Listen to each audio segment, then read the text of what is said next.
Welcome back. It's Friday in the Sea House. I'm your host and principal, Mitch Young. Glad to have you back here on the eve of spring break. Before we get started, I've got an apology to make, a little correction that has to be made. Last week's Bob Ross Challenge, well, I announced her as Melody Yarborough. Nobody wants to be called by their mom's name. I am so sorry, Anna. It was Anna Yarborough who was last week's winner to the Bob Ross Challenge. Again, my apologies, and thanks for correcting me, Mom. This week, we had a double challenge. We asked you guys to share with us, after you watched Apollo 13, perhaps some innovations that you're utilizing during this quarantine time, or lockdown time, if you will. We also challenged you to watch Remember the Titans, and discussed how sports often are the sorts of things that bring us together. I've heard from a lot of you, and had a whole bunch of submissions this week. But let's get right to the Remember the Titans challenge, shall we? Here's our first winner, Carter Martin. Carter is not only spending some time staying in shape, but look at him out there helping out, serving his community. And over here, well, I think he's got a message for us. Hey, Mr. Young, I'm still swimming. Go dogs.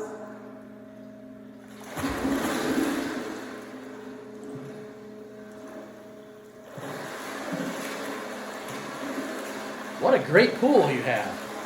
And Carter, looks like you still got that same great swim stroke that Coach Bell has been working with you on all season. We also got a submission that we want to highlight today with Bree Koffel. She is staying in form for soccer. And then we've got Nick and Jacob who sent this in. These guys were a part of our GHSA state championship runner-up team.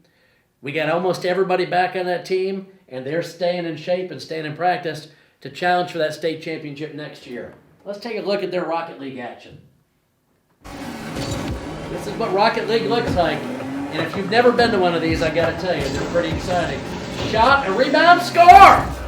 Go Dogs. So those are the winners. Those are the winners of our Remember the Titans challenge. We didn't have so many submissions for Apollo 13 challenges for innovation. We do have a couple of our staff members here, though, actually a couple of our administrators, who did get a little innovative this week, particularly with the Clippers. You guys all know Mr. Maniscalco, known as the handsome Metro Man of our admin team. This is what he looks like before his little innovation with his Clippers at the house. And this is what he looks like after. I guess sometimes you got to be a little bit careful when you go into the world of innovation, and particularly with your own self-clipping. Surely Mr. Martin could get it better. There he is, that athletic physical specimen known as the Kmart. Let's see how he did in the innovation of self-cutting. Maybe a little bit better than Mr. Maniscalco. As we continue to go on with this coronavirus lockdown, I think we learned some challenges are good and some maybe need to go by the wayside. Thanks for the effort, fellas. Now I want to highlight some of our students who were awarded this week with our PBIS Bulldog Best. In the area of communication, we got Miss Stephanie Lozano. In the area of service and honesty, a Bulldog Best goes to Juana Ruiz. And in the area of honesty, Bulldog Best this week goes to Jay Nandros. Great job, students. We also had some teachers get shout-outs and nominated this week. Mr. Ryan Payne from our Social Studies Department got a Bulldog Best for family. Miss Sophie McKenzie and our Special Needs Department got a Bulldog Best for service. English teacher Eve Phillips also received a Bulldog Best for family. And one of the unsung heroes throughout this entire coronavirus situation has been our instructional technology support man or specialist, the great Jim Tozier. He got a service award for Bulldog Best this week. We're going to try to crop out that old C he's got on there. I'm going to leave that to him and Coach Kaplan to work out. But great job, Mr. Tozier, and thank you for all you're doing, and to all the teachers and students we've just recognized for doing a great job at doing their Bulldog Best. In times of crisis like we are now, it's always good to search for the silver linings and those special little bits of goodness that exist out there in society to help us get through. I want to highlight some of the folks in our community this week that are doing or have done so many things that are helping us survive this crisis and actually in some cases flourish in the difficult times that we have before us. The first couple that I'd like to highlight are Dr. Jim and Peggy Morrow. You have probably heard of the Forsyth BYOT benefit. What you may not know is that it's these two servant leaders in our community that have worked so hard to raise so much. If you happen to be one of those that have a Chromebook or a hotspot, it was this benefit led by these two individuals that really partnered with our school system to make sure that every student in need had the technology in order to continue to be successful. So a huge shout out of our gratitude for their behind the scenes work goes to Dr. Jim and Peggy Morrow. Another group who's just been incredible in our community throughout all this is the United Way. Ruth Good and her staff at the United Way of Forsyth continue to find ways to serve our community, to get food to people in need, to make sure that those in crisis have those needs met. So kudos to Ruth Good and all the folks at the United Way of Forsyth. Third group that we wish to shout out with our gratitude this week is the Place of Forsyth. The Place has been instrumental in getting food to families in need. Miss Joni Smith has led the Place for several years now, and at the bottom of each of these slides, beginning with the Place, you'll see a website or a web address. We're urging everybody out there to help these wonderful community partners continue to do all that they can to serve the needs of our most at risk. There you see the Place's website address. Back to the United Way, you see the website address for them as well. And there's the Forsyth BYOT address so that you can send your funds to that wonderful organization. Thank you, and from the bottom of our hearts to all these community groups, you have our complete and utter gratitude. At this time, I want to take a moment to address the elephant in the room. Certainly, we've got a lot of great things to shout out and sing praise about. We have a lot to be grateful for, and we've always got to remember that. But I know for you, just as it did me yesterday, the news from the governor about shutting schools down for the rest of the year hit me like a ton of bricks. I don't really know what to say. It hurts, it's sad, and if you're a senior, it really is painful news to have received. I told you the last time we met that we were going to do everything we could to continue on the path of having a graduation. And I said if we were back in May, we would continue to work to have a prom. Obviously, we're not going to be back in May. The dream of having a prom, though, I'm telling you, is not dead. It may come later in the summer. Just as graduation, as I promised, we will have a graduation, some way, shape, or form. Again, that may take place later in the summer, but we're going to do it. And so if that's something that's important to you, I want you to hold out the hope and hold out the faith that that's going to happen, because it will. Can't give a 100% guarantee on prom, but I can promise you we're doing everything we can to try to make that happen for you. But seniors in particular, and I'm going to have another message for you in the weeks to come with a few more specifics of things that we have planned. But I do want to take a moment to tell you that it's okay to be angry. It's okay to be sad and to grieve. It's okay to cry a little bit. And I will tell you personally, I did yesterday myself. We love this school. Our teachers, our staff, our administration, our counselors, just like you and your parents, were devastated when we heard that we weren't going to have a traditional end to the school year. But that doesn't mean that we stop running the race. The race may look differently right now, but it's a race that you still have to finish.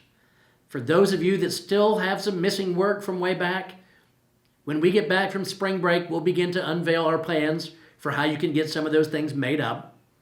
If you haven't plugged in yet, and you haven't logged on and you haven't submitted anything, these 3 weeks when we get back from spring break are going to be vital that you do so. Please make sure you continue to put every effort forward between now and at least May 1st.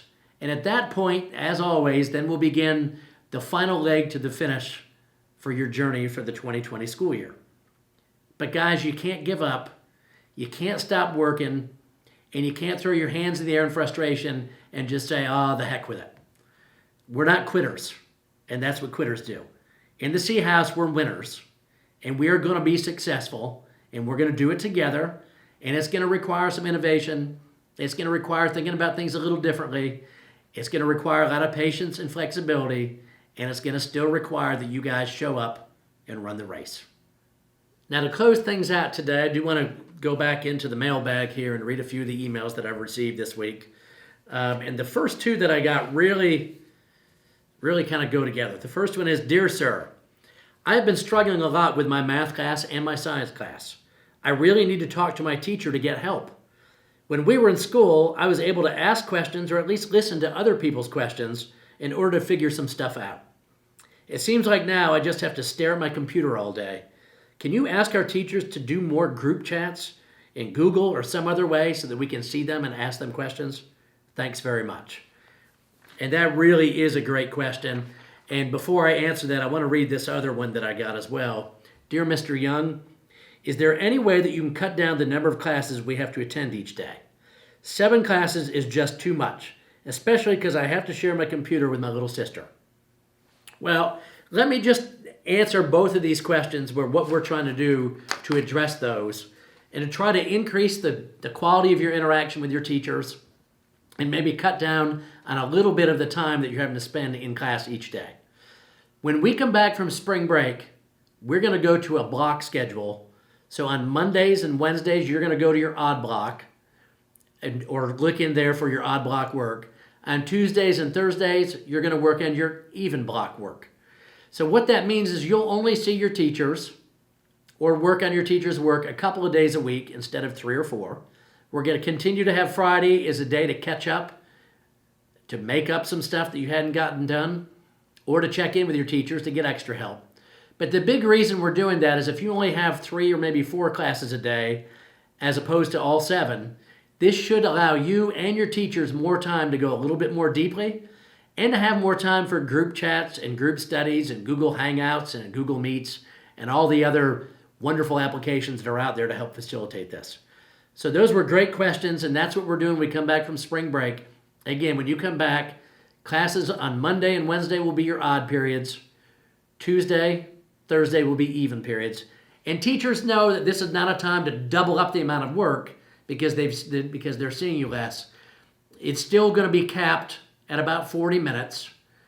And in the combination of teacher time and doing the kind of work that you have to do, that should take no more than 40 minutes a class. Now, obviously, if you're in an AP class, you're getting ready for those AP exams, there's a little bit of extra that you've got to do, but I think that's expected when you take an AP class. The other question that I got was, Dear Mr. Young, where are you going for spring break? That's a great question. Where are you going for spring break? I have a feeling there's not going to be much traveling going on over spring break, particularly with the governor's call. We've got to do what we can do to help flatten that curve with this coronavirus that's all across our country. So make sure you're staying at home. Make sure you're washing your hands. But in terms of spring break, well, there's a lot of creative things that you can do. You can do a lot of things from the home, and I'm going to explore some of those next week. Dr. Bearden, our superintendent, always challenges us as principals and teachers in this school system to, when the time comes for a spring break or a holiday like that, he tells us to find our beach. Now, finding your beach doesn't necessarily mean you're going to go to the beach, but what it means is that you've got to find a place where you can unplug from school, unplug from social media for a couple hours a day, and just decompress, just relax. Take it all in, spend some family time, get that exercise regimen started, play with your dog, whatever it takes. So this spring break, I'm going to continue to film a show next week. We'll put it out next Friday and show you how we decided to spend our spring break in the Young family. But the challenge this week for you guys is I want you sending me pictures, Monday, Tuesday, Wednesday in particular. Send me pictures as to what you're doing at your house for spring break. Now, make sure the pictures are appropriate. But all those pictures we gathered up, we're going to share. So if you do send it to us, know that we're going to have it on social media and we're going to have it on this show. But guys, we do have a lot to be thankful for. We've got a lot to celebrate. We got to be filled with gratitude, and we've got to come back from spring break energized to finish the race. We got a whole lot to celebrate, and it's Friday, so you know we're going to be celebrating tonight. But we're going to celebrate without the drugs and alcohol. Normally I tell you to call or text when you get where you're going, but you really shouldn't be going anywhere. And even at home, in a coronavirus lockdown, you got to remember, nothing good happens after midnight.